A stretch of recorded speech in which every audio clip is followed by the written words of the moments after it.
Okay guys, so I promised y'all a video about me talking about my 5 favorite books throughout my lifetime so far.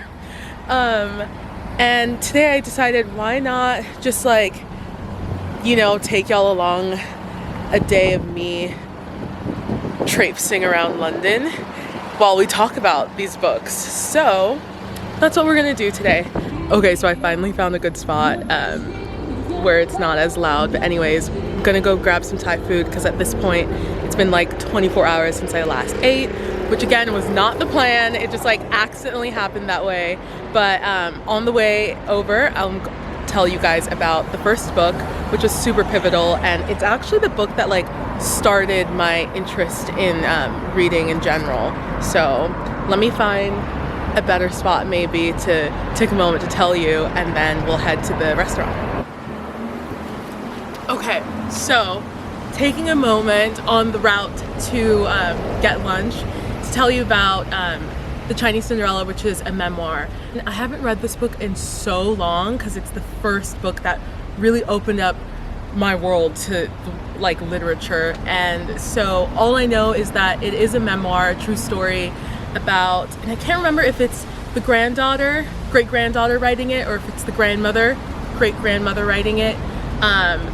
And just about her experience as a woman in a society. I'm sure you can get, I mean, the title is kind of telling. That book was really, really important to me. As a child, did not like reading, but then my family, we'd always take trips to the library, right? And I'd always pick out a bunch of books because like the covers were pretty or whatever, you know, but they just like sit until we went to the library again, and it was almost just like a little trip for me. Like I'd like go and pick out pretty covers and whatever. And yeah, so one summer I was super bored, alone at home, had this pile of books that we had just, you know, checked out, and I remember sitting in the doorway of the house we were staying in at that time, and I was so like bored out of my mind, and I was just like, I don't know what to do. Looked over at the pile of books and I grabbed it, and I remember I read like almost the entire book in that one sitting, like in that doorway, sitting like crouched. I was so like enamored with like everything going on. Since then I was like, I love reading, and like I'd go to the library and actually pick out books. I've never forgotten that book, The Chinese Cinderella. I actually really want to reread it. Maybe I'll if y'all follow me on Instagram or Twitter, you'll see me talking about it in the near future, because I'm gonna actually find it so I can reread it and see, you know, what exactly about that book like really drew me in, because I truly don't remember. But I still remember the impact it had on me. So that's the first pivotal book, and that was around 5th, 6th grade, you know. And then the second book, which I'll tell you about at the restaurant once I've eaten and like gotten my bearings, we'll talk about the second book, and that was, you know, this next chapter of my life and of my like youth. Let's locomote.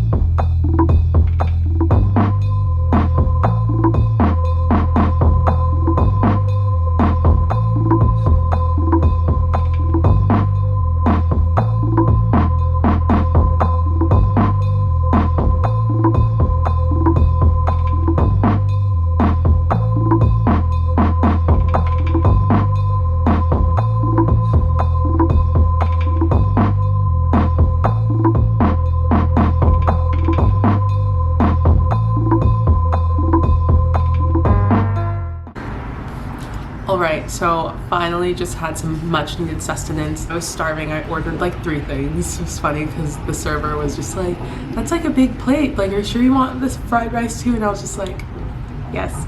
But anyway, second on the list, so this era of my favorite book was 7th grade to 10th, 11th grade, which is kind of, that's like a hefty portion of that era. I hate to say it, but it was Looking for Alaska by John Green.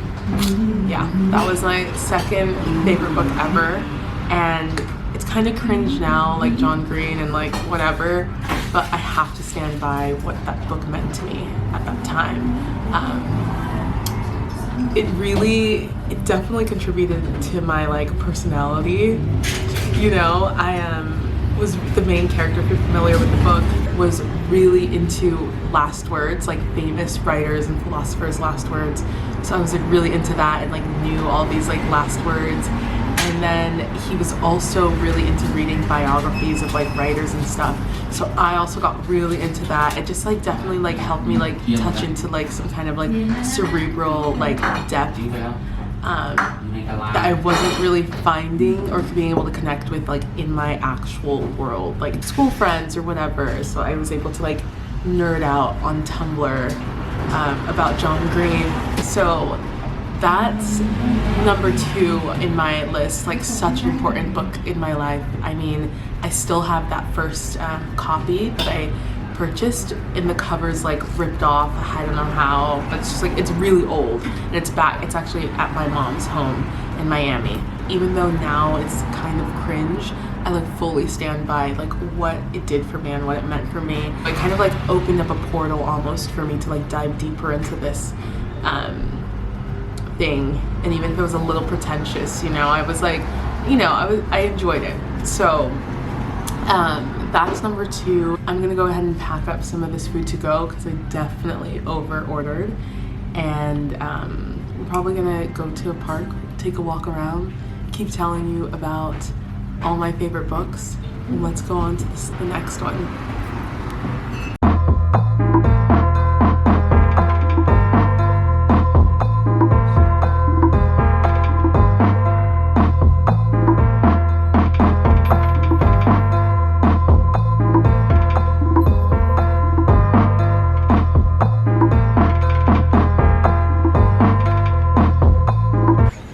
Alright, so I made it to Stoke Newington. I'm sitting at a park. The third book was probably my favorite from end of my junior year in high school, maybe my senior year of high school through like the couple years that I did college. I discovered this genre called new adult, and instead of young adult, new adult books are realistic fiction with characters in their 20s and 30s, like early 30s. You know, I was growing up, going to college, and I felt like I could relate to these characters a bit more. And there was also like some erotica aspect weaved into it.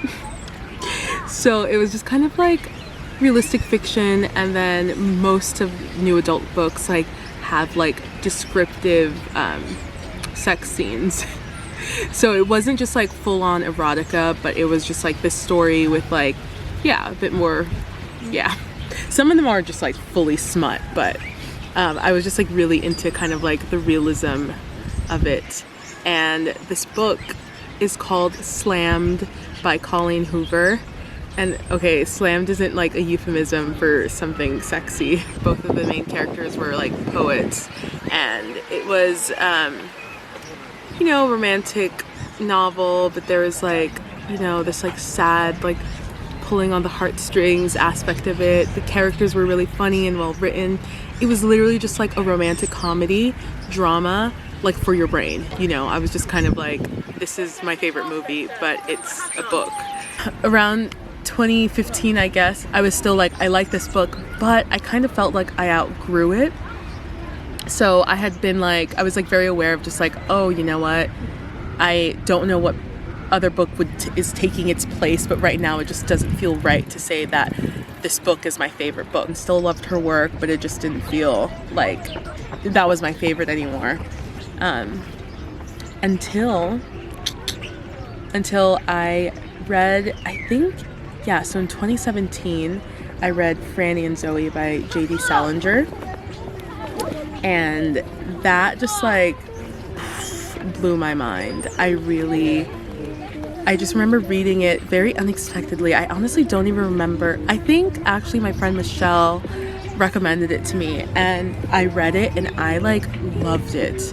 I mean, J.D. Salinger is kind of like an eye roll, but I really, really loved the writing. It was funny. It was like a bit like harsh around the edges. I really connected with like, you know, how like the main characters were like actors, and the spirituality of it really, really spoke to me. So I just like fell in love with that book. I mean, I read it like every single year because it was my favorite book up until last year, and it still is. Like the next book that I'm going to talk to you guys about, which is the last book, kind of like came into my life and literally pushed Franny and Zoe off of like the number one title of my favorite book. But Franny and Zoe is still like a really good one for me. We've gone through me in elementary school, me in middle school, high school, and then college. And now you guys are gonna hear about my favorite book currently. Life, you know, oh my god, you know, oh my god, you know, oh my god. Fucking hell. Literally. I hate birds. Birds are scary. Okay, I'm literally leaving. I hate this. Yeah, no. We ain't doing this. We ain't doing this.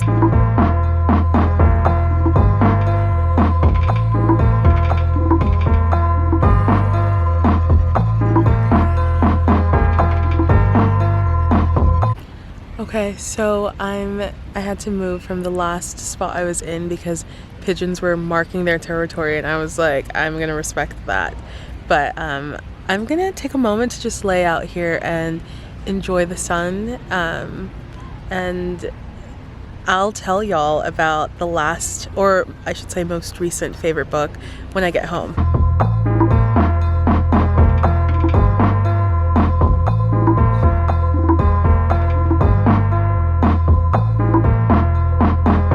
Just got home. I'm sweaty, I'm tired, had a whole day walking all around, but it was so worth it. Last but not least, my current favorite book is right here.